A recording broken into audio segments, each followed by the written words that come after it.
जिंदगी में कभी कभी ऐसा वक्त भी आता है कि हमारी हिम्मत ही टूट जाती है। हम हार जाते हैं, उलझ के रह जाते हैं परेशानियों में। चाह कर भी, पूरी कोशिश करके भी अपने दुखों से, अपनी परेशानियों से बाहर नहीं आ पाते।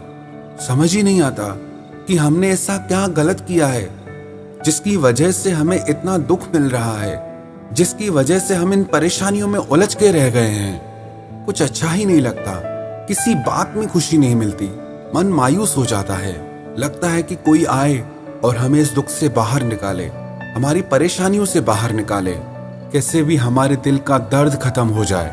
वो कहते हैं ना, जब बाहर के सारे रास्ते बंद नजर आए तो अपनी नजर अंदर की तरफ दौड़ाओ, तो अंदर की तरफ चले जाओ। अपने दिल की गहराइयों से परमात्मा को पुकार करो, अपने दिल की गहराइयों से अस्तित्व को, परमात्मा को, इस प्रकृति को, अपने रब को, अपने खुदा को दिल से पुकारो, दिल से प्रार्थना करो। जो दुआ दिल से निकलती है ना, उसमें असर जरूर होता है। भले आप इस बात को माने ना माने, पर दुनिया में करोड़ों लोगों ने अपनी दुआओं की शक्ति देखी है, अपनी प्रार्थनाओं का चमत्कार देखा है। एक व्यक्ति अपनी बीमार माँ के लिए दवाई की दुकान पर दवाई लेने गया। उसकी माँ की तबीयत बहुत खराब थी। वो दवाई वाले के पास जाकर बोला कि मुझे जल्दी दवाई दो, मेरी माँ की तबीयत बहुत खराब है। लेकिन उस समय दवाई वाला अपने दोस्तों के साथ दुकान पर बैठकर शतरंज का खेल खेल रहा था। वो उस खेल में इतना मगन था कि इसके दवाई मांगने पर दवाई वाले को गुस्सा आ गया कि कौन आ गया है बीच में मुझे तंग करने। उसने गुस्से गुस्से में जो दवाई हाथ में आई उस व्यक्ति को पकड़ा दी। थोड़ी ही देर में उस दवाई वाले का शतरंज का खेल खत्म हो गया। जब खेल खत्म हुआ तब उसे एहसास हुआ कि उस लड़के को उसने गलत दवाई पकड़ा दी है। और जैसे ही उसने देखा कि जो दवाई मैंने उस लड़के को दी है वो बहुत खतरनाक है, बहुत नुकसान करने वाली है, ये सोचकर वो दवाई वाला बहुत डर गया और मन ही मन परमात्मा से प्रार्थना करने लगा, पुकार करने लगा कि कैसे भी करके वो दवाई उसकी माँ तक ना पहुंचे, कैसे भी करके ये बात रुक जाए। वो अपने सारे काम छोड़कर प्रार्थना में बैठ गया और परमात्मा से कहने लगा कि मेरी इस गलती की सजा उसकी माँ को ना मिले। जब उसके दिल से ऐसी सच्ची पुकार निकली, उसका ऐसा असर हुआ कि जैसे ही वो लड़का अपने घर पहुंचने वाला था तो घर की सीढ़ी पे पैर रखते ही वो दवाई की बोतल उसके हाथ से छूटकर जमीन पर गिरकर टूट गई। अब वो लड़का वापस उस दवाई वाले के पास आया और उससे आकर वापस दवाई मांगने लगा कि मेरे हाथ से वो दवाई की बोतल छूट गई है, आप मुझे दूसरी दवाई दो।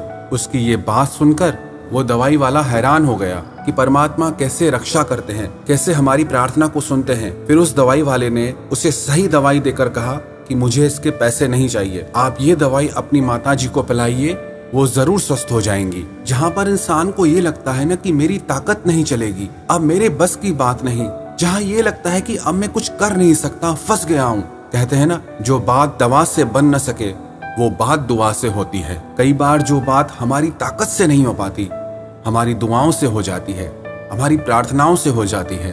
एक बार एक बुजुर्ग व्यक्ति एक नदी किनारे बैठे हुए थे। उन्होंने देखा कि नदी से एक कछुआ बाहर निकल कर आया है, जिसकी पीठ पर एक बिच्छू सवार होकर आया है। कछुए की पीठ पर बैठकर वो बिच्छू उसके साथ जा रहा था। वो बुजुर्ग व्यक्ति भी उस कछुए का पीछा करने लगे कि देखें ये कहाँ जाता है। वहीं पर एक पेड़ के नीचे एक नौजवान लड़का परमात्मा को प्रार्थना कर रहा था। उसमें डूबा हुआ था, उसे होश ही नहीं था। उस बुजुर्ग व्यक्ति को लगा कि कहीं ये बिच्छू इस नौजवान लड़के को काट न ले, अगर ये इसको काटने जाएगा तो मैं पहले ही इसे रोक दूंगा। लेकिन वहां पे पास में एक काला सांप बैठा था जो उस नौजवान लड़के को डसने के लिए बैठा था। इतने में बिच्छू भी वहां पहुंच गया। उस बिच्छू ने सांप को डंक के ऊपर डंक मारकर बेहोश कर दिया, जिसकी वजह से बिच्छू का जहर सांप के जिस्म में घुस गया और वो सांप वहीं बेहोश होकर गिर गया। उसके बाद वो बिच्छू वापस चला गया। थोड़ी देर बाद जब वो लड़का उठा तब उस बुजुर्ग ने बताया कि कैसे उस खुदा ने, परमात्मा ने तेरी हिफाजत के लिए उस कछुए को दरिया के पार लगाया, फिर कैसे उस छोटे से बिच्छू ने एक जहरीले सांप से तेरी रक्षा की है। ऐसे ही जो लोग दिल से दुआ करते हैं, दिल से पुकार करते हैं, दिल से प्रार्थना करते हैं, उनकी बड़ी बड़ी मुश्किलें भी बहुत आसानी से खत्म हो जाती हैं। जहाँ लगता है कि सारे रास्ते बंद हो गए, वहाँ नए रास्ते नजर आते हैं। जहाँ लगता है कि सब अपनों ने साथ छोड़ दिया है, वहां कोई अनजान आकर के हमारा हाथ थाम लेता है। कुछ लोग इन बातों को मानते हैं और कुछ लोग इन बातों को नहीं मानते हैं। मंत्रे तीर्थे द्विजे देवे देवग्ने भेषदे गुरो यादृशी भावना यस्य सिद्धिर्भवति तादृशी। परमात्मा के किसी नाम में, किसी पवित्र तीर्थ में, किसी ज्योतिषी में, किसी डॉक्टर में, किसी गुरु में आपकी जैसी भावना होगी वैसा ही आपको फल मिलेगा। अगर आपको लगेगा कि ये सारी बातें बेकार हैं, बकवास हैं, कुछ नहीं रखा इनमें, तो आपको कुछ नहीं मिलेगा। पर अगर आपको विश्वास है कि ये चीजें मेरी जिंदगी में चमत्कार करती हैं, असर करती हैं, तो वो चीजें आपकी जिंदगी में जरूर असर करती हैं। यदि आपको अपने वैद्य के ऊपर, डॉक्टर के ऊपर विश्वास न हो, आपको लगे कि ये कुछ नहीं जानता, ये कैसे मुझे ठीक कर सकता है, तो वो आपको कभी ठीक नहीं कर सकता।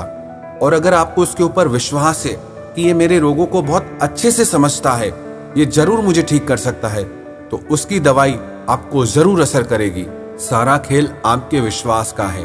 आप मानते हैं तो पाते हैं, और अगर आप नहीं भी मानते तो किसी को कोई फर्क नहीं पड़ता है।